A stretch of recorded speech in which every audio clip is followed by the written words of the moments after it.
Distribuição Europa Filmes do Brasil. Versão brasileira Lipsyn, São Paulo. História das religiões.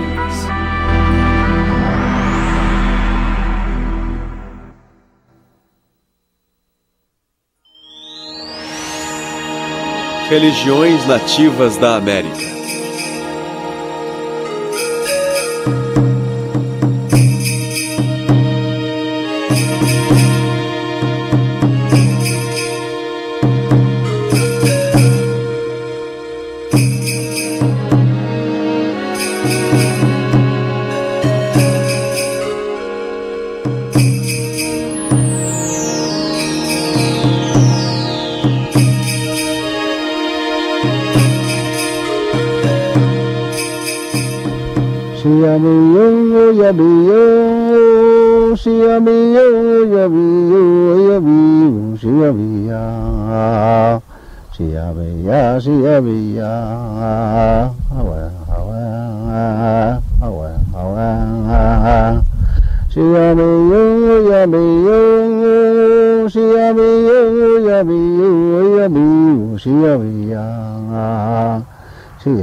Eu evito dizer espiritualidade indígena. Quando dizemos espiritualidade, nos referimos a tudo, o bem e o mal, o positivo e o negativo, seja lá o que for.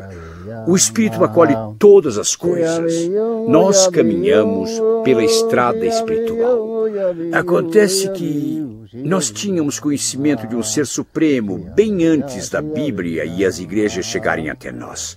Tínhamos uma ligação com o grande Criador, e na minha tribo em particular, que é a Muskogee Creek, nós o chamamos de Opanga, aquele que cuida de tudo na vida.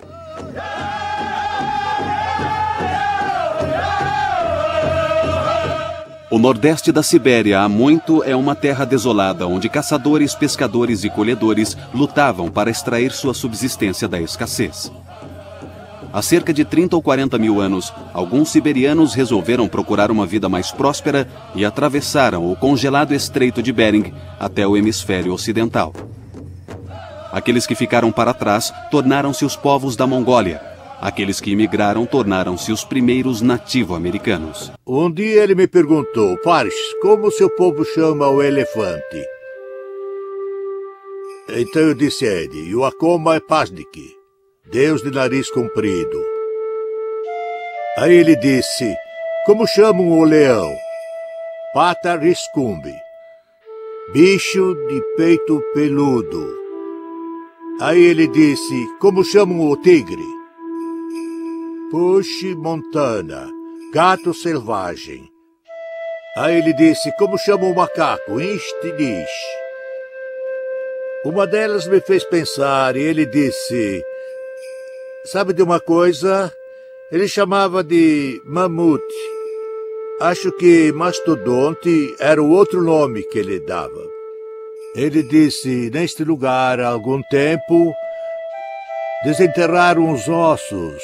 Encontraram os ossos dele em algum lugar, na escavação, e disseram que ele já estava morto há 10 mil anos. Quando ele morreu, quer dizer, ele já havia morrido há 10 mil anos. Se vocês têm um nome para ele... Ele disse: é porque vocês já estavam por aqui, já que o chamavam de Deus de nariz comprido. E ele deve ter existido por 10 mil anos antes de se tornar extinto. Então vocês devem estar por aqui há pelo menos 20 mil anos. Isso acabou iluminando minha mente. Foi interessante descobrir isso sobre nós, índios. Como outros povos que viviam no norte, os povos pré-mongóis tinham se adaptado bem a seu ambiente gélido e desértico. Junto a outros povos do norte da Ásia e da Europa, eles desenvolveram o que estudiosos chamam de cultura circumpolar. Essas culturas circumpolares compartilhavam crenças religiosas que supriam carências espirituais associadas à sua vida de privações. O mundo deles era miraculoso, cheio de espíritos sobrenaturais que controlavam uma realidade natural ameaçadora.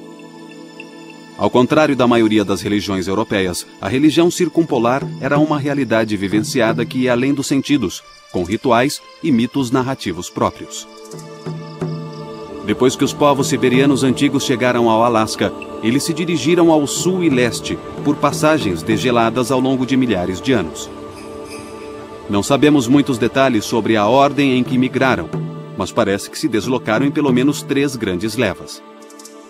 A primeira leva consistia de povos que os linguistas chamam de ameríndios, termo que descreve tanto o povo como a língua.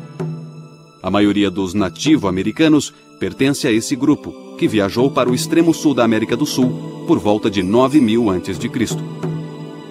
A segunda família linguística eram os Anaadene, que incluía várias tribos que se estabeleceram na costa noroeste, e as tribos Athabascan, das terras do oeste do Canadá.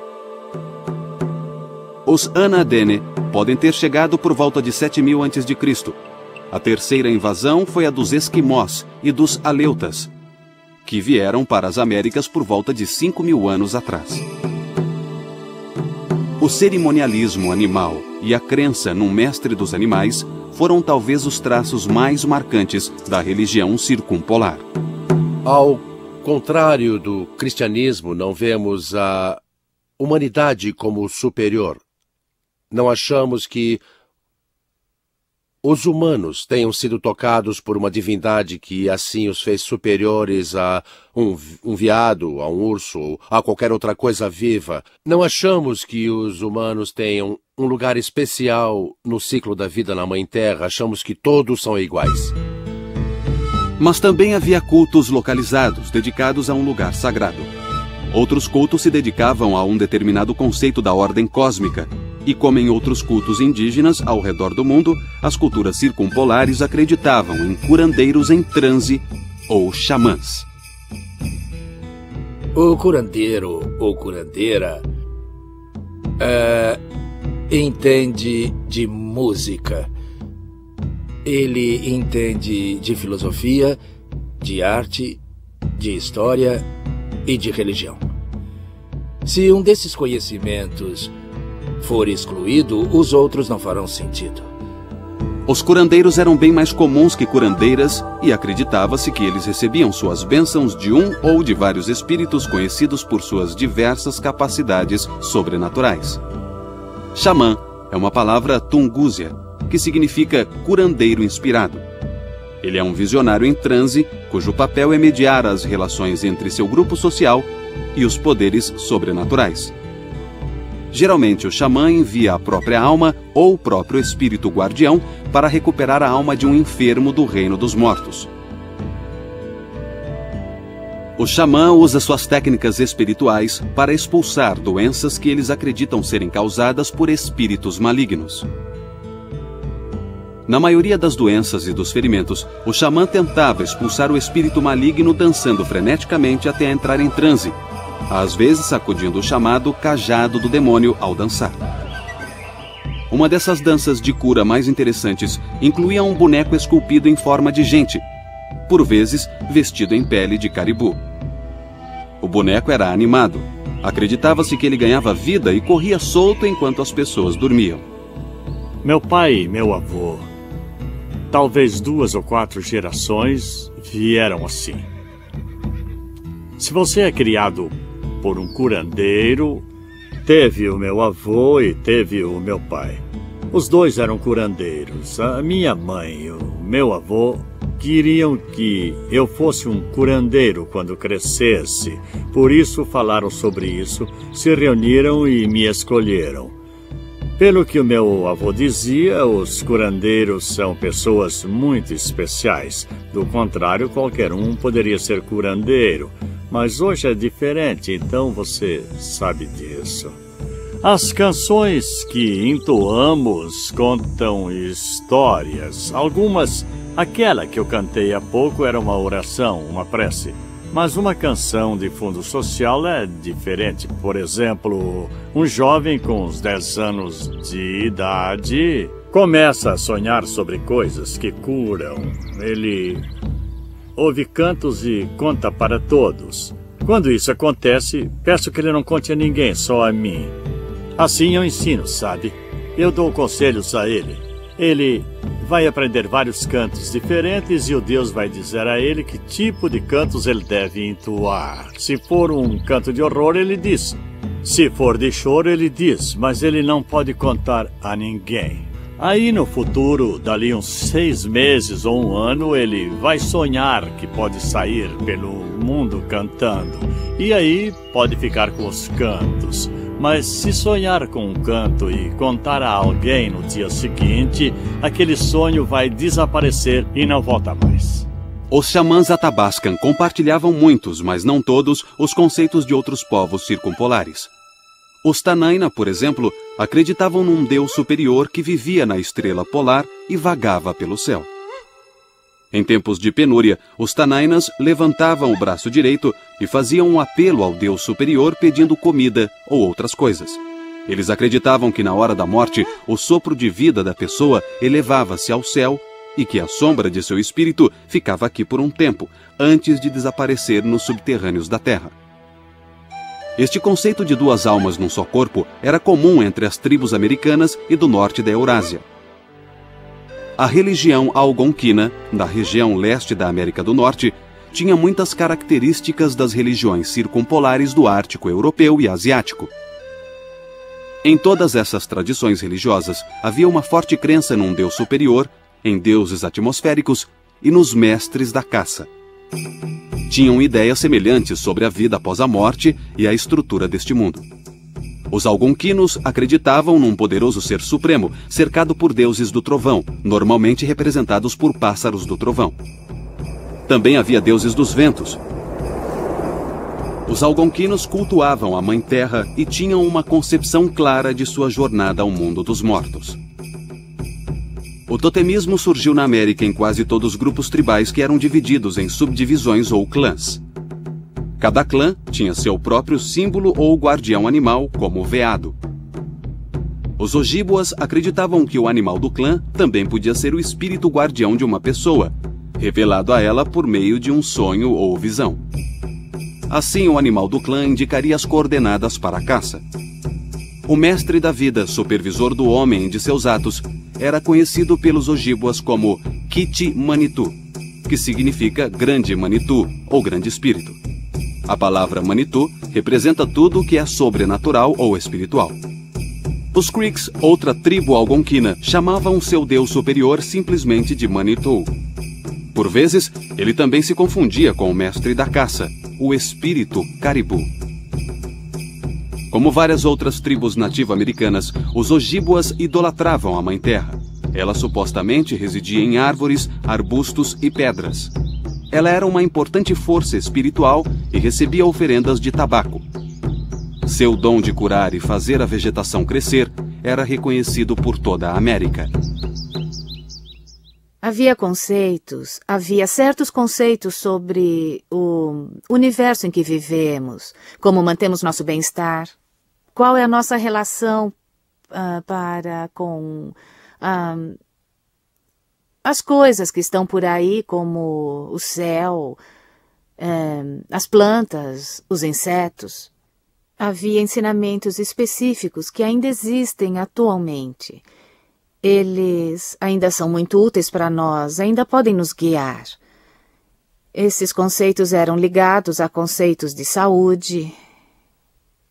E os conceitos de saúde eram ligados a conceitos de comportamento, coisas que devemos fazer por nós mesmos para manter a nossa saúde física ou a nossa saúde mental.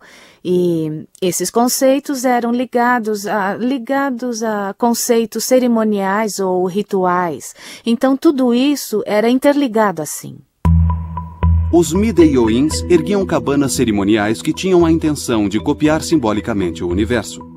Entre os rituais mais importantes estavam os ritos de iniciação, pelos quais os candidatos tinham que passar para ganhar status de curandeiros. Eles aprendiam os conhecimentos da tribo estudando botânica, mitos de criação, exigências cerimoniais e assim por diante. Depois desse curso, o candidato era submetido a um ritual de morte e ressuscitação. Um sacerdote enfiava figurativamente uma concha branca no corpo do candidato, tocando-o com um sachê medicinal. O candidato fingia morrer, e neste estado ele tinha uma visão que supostamente lhe concedia poder e um canto sagrado. Este era o canto de oração. Você viajava a qualquer lugar. E o Supremo o abençoava e o protegia aonde quer que você fosse. Os primeiros Ojibwas e seus vizinhos algonquinos acreditavam na vida após a morte. Os mortos alcançavam o pós-vida seguindo um caminho até um rio e atravessando o rio sobre um tronco escorregadio. À medida que o cristianismo influenciava seus conceitos, os nativo-americanos passaram a crer não só num paraíso para os bons, mas também num inferno para os maus. Muitas crenças e práticas religiosas nativo-americanas se originaram das culturas de caça da Ásia Circumpolar. Mas as culturas de pesca da Ásia Circumpolar também definiram a vida no Novo Mundo, principalmente ao longo da costa do Pacífico Norte. Vemos a influência das culturas de pesca mais claramente na especializada cultura áfrica dos esquimós e também nas culturas nativas na costa do noroeste do Pacífico. A cultura esquimó se desenvolveu como uma resposta ao frio do norte. O transporte de longa distância era feito por caiaques e umiaques, um barco grande utilizado por mulheres. Os esquimós caçavam com arpões e viviam em iglus. Sua religião é cheia de melancolia.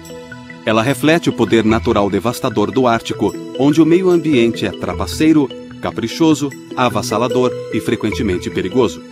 Mas nem a natureza nem a religião afetaram sua aparência alegre. Quando pescadores esquimós praticavam crimes contra animais ou violavam outros tabus, os animais marinhos supostamente ficavam impuros, sentiam dores e desapareciam. Por extensão, a deusa Setna, cujos dedos seriam os animais marinhos, supostamente também se tornaria impura e sentiria dores. Com o desaparecimento do suprimento de comida, os esquimós seriam ameaçados pela fome. Então o xamã mandava sua alma até o fundo do mar para limpar a sujeira dos cabelos de Setna. Na verdade, vários povos circumpolares diferenciavam entre os animais terrestres e os marinhos e também entre os seres sobrenaturais que os protegiam. No Alasca, a baleia era considerada um ser sagrado. Este enorme mamífero marinho era reverenciado com um culto próprio. Os caçadores de baleia tinham que ter a visão de uma baleia, na qual recebiam cantos para entoar durante as expedições de caça. Viajando para o leste, saindo da costa noroeste da América, chegamos ao Grande Planalto, na face ocidental das Montanhas Rochosas. Aqui, a cultura da pesca se fundiu às culturas da caça e da coleta de sementes. Nesta cultura combinada, havia dois rituais interessantes. O primeiro era a cerimônia do salmão, e o segundo era a busca da visão que daria o poder. Era um rito da puberdade, executado tipicamente por rapazes a fim de iniciar sua comunicação com o mundo espiritual. Às vezes, os rituais de busca da visão duravam anos. Uma versão especialmente intensa podia incluir visões induzidas por jejum, oração e outros meios. Estes e outros rituais semelhantes persistiam até que o rapaz sonhasse com algum animal ou pássaro. Este animal ou pássaro seria designado a ele como seu espírito guardião, a quem ele poderia orar. Então o rapaz pintava o rosto com desenhos que simbolizavam o espírito guardião visto no sonho. Guardava-se parte da pele do animal guardião num saco, feito com a pele de outro animal guardião. A busca da visão não... O espírito, na verdade, já estava presente. Eles tomam consciência dele na busca da visão. Eles tomam consciência de que certas forças estão por perto. Não é necessariamente procurar uma aparição como um fantasma ou um espírito. É uma ligação, uma comunicação com os poderes superiores e com a sabedoria superior. E como eles concedem certas coisas a você. Como o padrinho de um certo rapaz em busca da visão, é minha função interpretar tudo isso para ele. Ele veio preparado, a tribo documenta tudo, então ele trouxe cadernos. Quando ele voltou, tinha tudo documentado. Mas ele ficava sempre repetindo uma coisa. Por mais que ele tentasse não ver, aquilo não saía da sua frente no local designado para sua busca da visão, uma folhinha de grama. Ele olhava para cima e acho que estava procurando uma grande visão em algum lugar. Mas ele sempre voltava para aquela folha de grama. Então, eu disse, esse é o seu poder, filho. Aquela folhinha de grama. Ele disse o quê? Eu disse, isso, a folha de grama. Você estava com muita pretensão, sonhando alto, estava pensando num grande urso, num grande lobo, num búfalo, numa águia ou coisa assim. O que os espíritos estão dizendo é que você tem a tendência de se achar extremamente importante. Por causa disso, você esperava que grandes coisas acontecessem. Eles puseram seus pés no chão e te fizeram pensar numa folha de grama. De maneira que o que você encontre para fazer na vida, talvez você ache que uma porta se fecha bem na sua cara para seus propósitos. Mas depois que essa situação em particular passa, você continua em pé. Aí você tenta de novo, talvez ainda não estivesse preparado. Mas você aceita e continua tentando.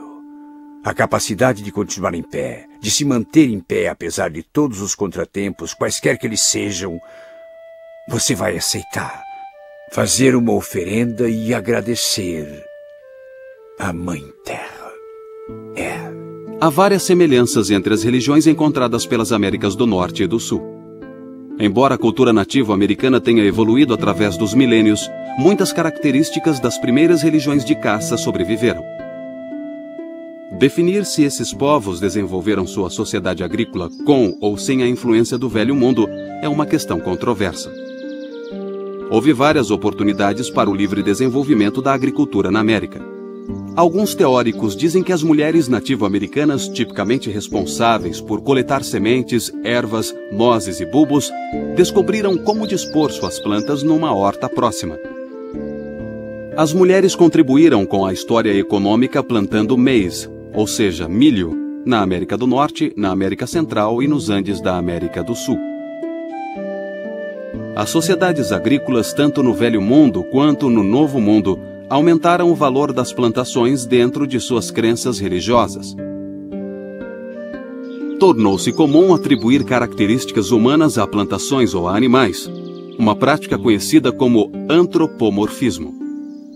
Assim como as culturas de caça faziam ritos e banquetes para dar graças e celebrar uma boa caça, os agricultores também passaram a praticar ritos de fertilidade. Plantar, germinar, semear e colher tornaram-se ocasiões para a celebração e idolatria.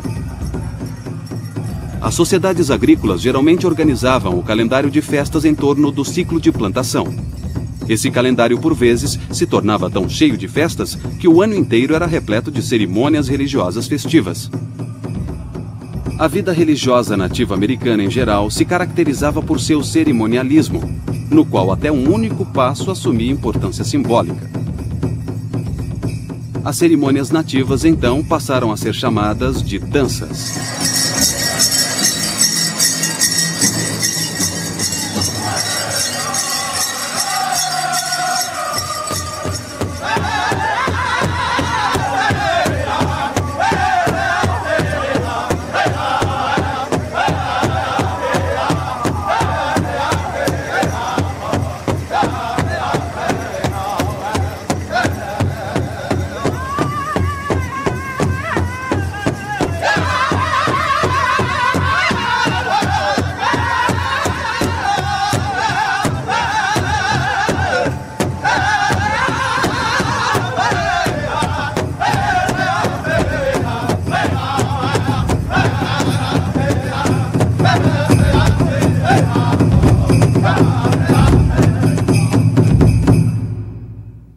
Os nativos norte-americanos, conhecidos como iroqueses, formavam uma confederação com as tribos líderes da região nordeste da América do Norte.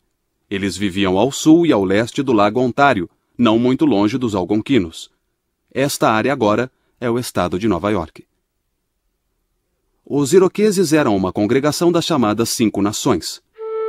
As tribos Mohawk, Oneida, Onondaga, Cayuga e Seneca. Todas essas tribos eram especialistas em guerra e em organizações políticas pacíficas. Por viverem numa área repleta de árvores de madeira de lei, construíram casas e paliçadas cercadas por terras de cultivo. Os homens pescavam, caçavam pássaros e matavam veados. As mulheres limpavam a terra e cultivavam milho, vagem e abóbora. A religião iroquesa refletia a importância da mulher na economia. O mito da criação dos iroqueses enfatizava o papel da grande deusa. Ela não era um ser supremo, mas ela cuidava das mulheres, do seu trabalho em casa e nos campos agrícolas. A grande deusa também fazia as plantações crescerem. Os iroqueses acreditavam que um homem sobrenatural era responsável pelo crescimento das plantações. Ele era o criador de trovões que traziam a chuva. As orações eram dirigidas ao criador de trovões na semeadura e mais tarde no outono, após a colheita. A época de plantio dos iroqueses começava em abril, iniciando um ciclo de trabalho árduo e festividades religiosas. O Festival do Bordo se dava quando a seiva escorria no início da primavera. Neste festival, as pessoas ofereciam graças e tabaco ao Ser Supremo, ao bordo e à floresta. Também na primavera, eles plantavam os 3 irmãos: milho, vagem e abóbora. No inverno, antes que os rituais de um novo ano começassem, os iroqueses humildemente confessavam suas transgressões rituais.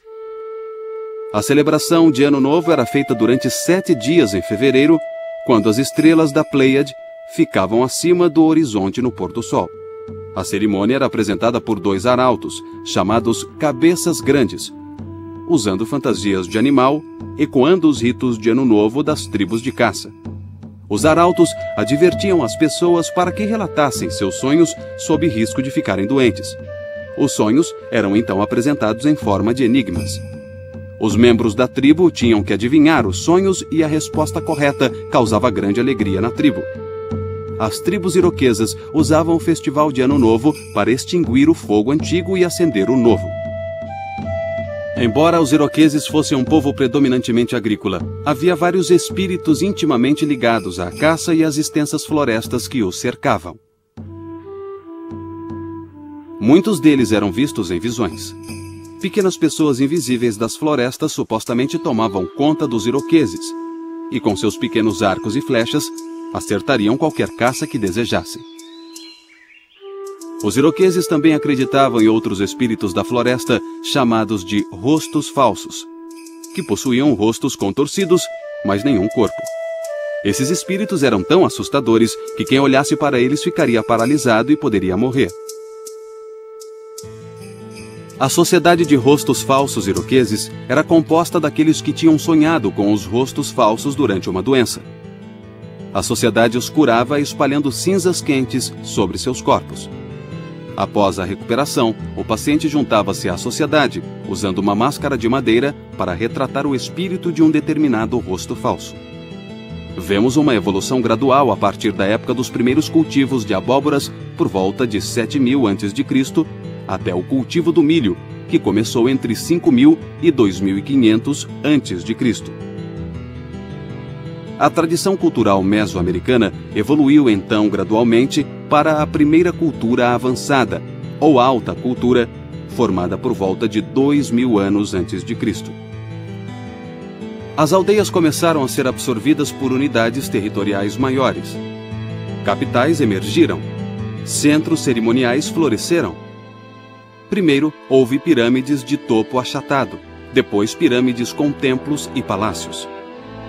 As figuras de argila simbolizavam deusas da fertilidade e deuses da chuva. O deus serpente de plumas aparecia em obras de arte. Podemos chamar essa era de período pré-clássico, que transcorreu de 1000 a.C. até 200 depois de Cristo. Exemplos desse estágio pré-clássico do desenvolvimento mesoamericano podem ser vistos nas culturas Pueblo do Sudoeste e nas culturas do Vale do Mississippi. A seguir veio a Era Clássica Mesoamericana, que durou de 200 depois de Cristo até 900 depois de Cristo. A religião maia, presente no que é hoje o sul do México e a Guatemala, foi um exemplo primoroso de uma cultura mesoamericana clássica. Uma divindade maia muito poderosa era o destrutivo deus da morte. Esse deus era retratado tendo um crânio por rosto e um esqueleto a brotar do seu corpo decomposto. Com seu bando de demônios, o deus da morte morava no 9º ou mais profundo submundo. Seu reino era de fome, frio e sofrimento, o destino das pessoas más após a morte. As boas pessoas, por outro lado, reuniam-se num paraíso celestial. Entre elas havia guerreiros que tinham morrido em batalha, mulheres mortas no parto e aqueles que cometeram suicídio. Muitas mentes doentias tiravam as próprias vidas indo para essa terra maravilhosa.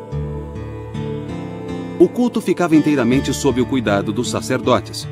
Suas oferendas incluíam animais, legumes, flores e penas do belo pássaro Quetzal. Quando as guerras começaram a afligir a nação maia, seres humanos também foram sacrificados.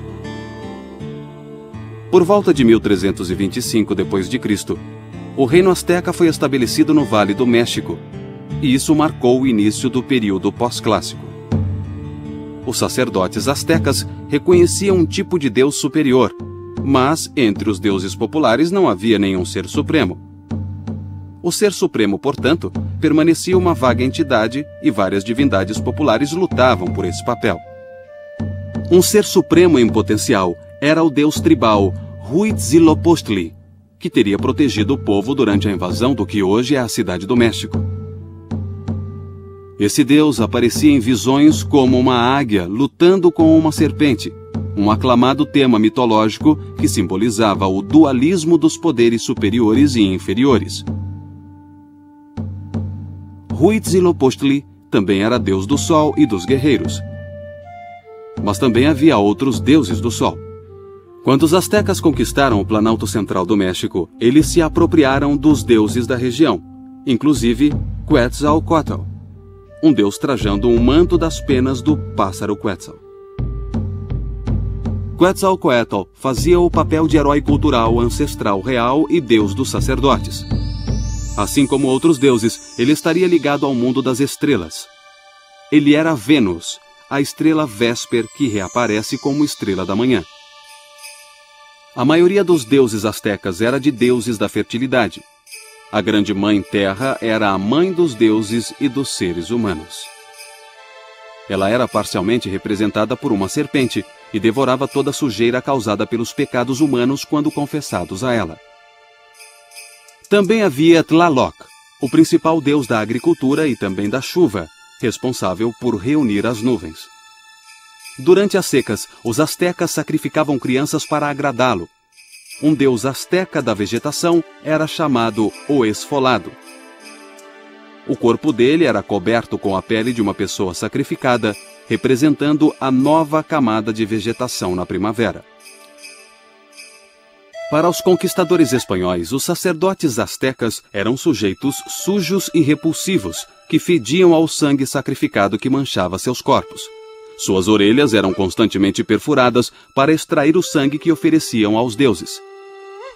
O lugar de culto mais impressionante era o grande templo que hoje fica na Cidade do México e era dedicado a Huitzilopochtli e Tlaloc. Durante a inauguração do grande templo em 1487, foram sacrificados nada menos que 20.000 prisioneiros de guerra. Quando os espanhóis e os índios ainda estavam em paz, o rei asteca, Montezuma, mostrou o templo ao líder espanhol, Hernán Cortés. O rei em pessoa tinha sacrificado prisioneiros naquela mesma manhã. Ele disse que se sentiu elevado após cometer o ato. Ele explicou a Cortés que se os sacrifícios humanos parassem, a ordem do mundo asteca entraria em colapso. As crenças astecas sobre os mortos eram semelhantes às dos maias. Nas altas culturas da América Central, acreditava-se que o status social e o tipo de morte influenciavam o destino da pessoa no pós-vida. Portanto, as pessoas boas eram aquelas que levavam uma vida socialmente aceitável. A cultura Pueblo devia sua formação às influências prévias da cultura pré-clássica em geral do México. Os índios do Sudoeste, por volta de 2000 a.C., começaram a passar de coletores de sementes a agricultores. Suas casas de adobe, chamadas pueblos, tinham vários andares construídos sobre múltiplos terraços. Eles plantavam hortas nas margens dos rios para obter uma boa irrigação. Muitas preces e rituais focalizavam a necessidade de chuva e de umidade no seu ambiente desértico. Da mesma forma que na alta cultura mexicana, a agricultura pueblo era basicamente uma função masculina, embora as mulheres ajudassem a plantar milho, abobrinha, vagem, abóbora e tabaco. Embora a caça e a coleta tenham sido muito importantes para a economia pueblo, os produtos agrícolas eram sua principal fonte de alimento. Os pueblos podem ter sido a cultura mais secreta da América do Norte, mas os nativo-americanos em geral nunca aceitaram forasteiros em seus rituais religiosos. Eles acreditavam que o mistério sagrado evapora se exposto a forasteiros que não o compreendem. Os povos Pueblo do leste e do oeste seguiram diferentes padrões de política social. No oeste, os povos Zuni e Hopi eram divididos entre clãs que eram matrilineares, com relações ancestrais que seguiam a linhagem da mãe. As casas e os milharais eram propriedade das mulheres. Por outro lado, os pueblos do Rio Grande, no leste, dividiam suas aldeias em lotes patrilineares. Essas tribos então se dividiam em partes praticamente iguais, cada uma com ascendência paternal. A tribo Zuni, no oeste, que vivia perto da atual fronteira entre o Novo México e o Arizona, destacava-se como uma sociedade de complexidade impressionante. Como todos os povos pueblo, os Zunis sempre foram conservadores. Seu pueblo fica num lugar que eles ocupam desde 700 d.C. Esse aqui, esse círculo, ele representa o centro. Seus rituais pouco mudaram ao longo dos séculos. Todas suas cerimônias são integradas pela visão especial que os Zunis têm do simbolismo do universo. O céu é masculino e a terra é feminina. O ar e a luz do sol são masculinos. A terra e a água são femininas. Então, nós somos um produto de nosso pai e nossa mãe. E toda vez que pisamos, em cada passo que nós damos nessa terra, existe esse amor grandioso, esse carinho e também a cura que recebemos da nossa mãe. Cada vez que respiramos e nos expomos à luz do sol, nós absorvemos o mesmo do nosso pai. Portanto, é assim que vivemos aqui nessa terra. E essa cerimônia leva isso em consideração. Estamos sentados numa rogã. O chão da rogã é feito de terra. Quando entramos numa rogã e executamos a cerimônia, tocamos a terra. Por quê? Porque ela é a nossa mãe. Há poder de cura em nossa mãe. Há grande carinho e amor. Precisamos disso. E toda vez que inspiramos, recebemos o mesmo do nosso pai. Então, o outro universo, a energia, a força, está contido nesta cerimônia. Então, somos devolvidos ao equilíbrio por nossa mãe e nosso pai. E somos curados. Quando somos curados, nós recuperamos nossa coragem, nossa confiança, e essa é a nossa crença. Essa é a nossa mensagem. Nós, nativo-americanos, vivemos em harmonia com a natureza. Antes de 1700 d.C., várias aldeias que cultivavam o milho nas planícies a oeste combinavam a agricultura com a caça. entre elas a tribo Pawnee, habitantes do atual estado de Nebraska. A cultura Pawnee era bastante peculiar e agrupava tradições tanto do leste quanto do sudoeste. Os Pawnees criaram o que podemos chamar de religião de pradaria. Era uma religião agrícola adaptada às extensas pradarias com ritos do milho, fraternidades de dança e chefes quase sagrados. Sua religião parcialmente descendia das religiões do México. A cada primavera, eles sacrificavam uma virgem à estrela da manhã. Ela morria por ferimentos à flecha. No século XVIII, nômades das tribos Dakotas e Algonquinas do norte chegaram às planícies. Eles foram expulsos de seu tradicional território de caça devido à expansão dos colonizadores europeus. Os acessórios culturais dos algonquinos e dos Dakotas incluíam as tendas. Também adquiriram o cavalo e as armas de fogo com os brancos. Agora, esses novos imigrantes lutavam e faziam permuta com as tribos mais sedentárias, como os Pawnees. A fusão dessas culturas produziu a rica cultura da planície, que dominou a região oeste da América do Norte por pouco mais de 100 anos, entre 1750 e 1880. Foi a última das grandes culturas nativo-americanas independentes. Em meados do verão de 1832, o famoso pintor George Catlin vivenciou intensamente cenas da chamada medicina tribal entre o povo Mandan e um braço das tribos Dakotas. Segundo Catlin, a cerimônia Mandan tinha 3 atos. Primeiro havia um ritual que celebrava o desaparecimento da grande inundação, que para os Mandans era o começo da existência humana. Depois, a dança do touro, para pedir búfalos para a caça. E, por fim, os jovens da tribo eram convidados a se tornar homens e guerreiros. Catlin descreveu como os adolescentes Mandan se fortaleciam pela tortura no quarto e último dia do rito, quando já estavam enfraquecidos por falta de comida, bebida e sono.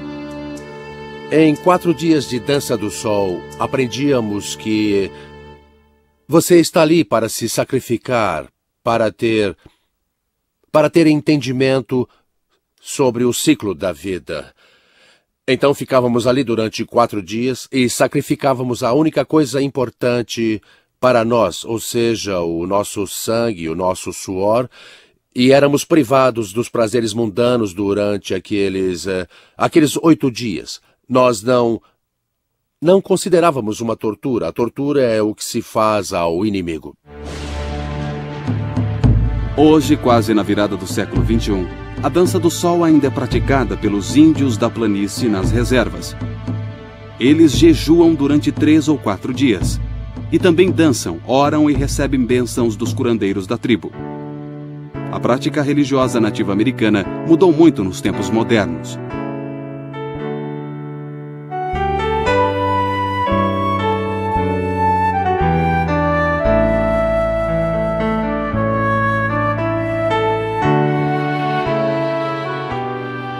Enquanto vários membros das antigas tradições nativas assimilaram a cultura à sua volta, os restantes lutam para preservar as coisas que davam sentido a muitas gerações de ancestrais. Como acontece com a vida religiosa moderna em geral, ainda é incerto por quanto tempo conseguirão persistir.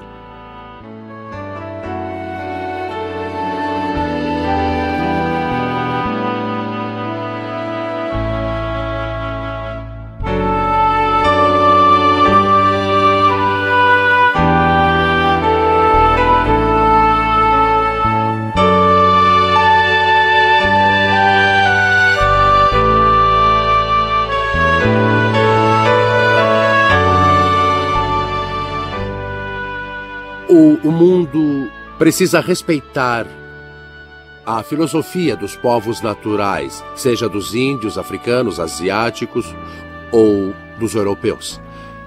Essa filosofia de inter-relação é o que queremos dar ao mundo, mas ninguém deveria invadir as cerimônias de outra tribo e achar que vai conseguir entender e conhecer aquela tribo só de assistir às cerimônias, porque isso não basta.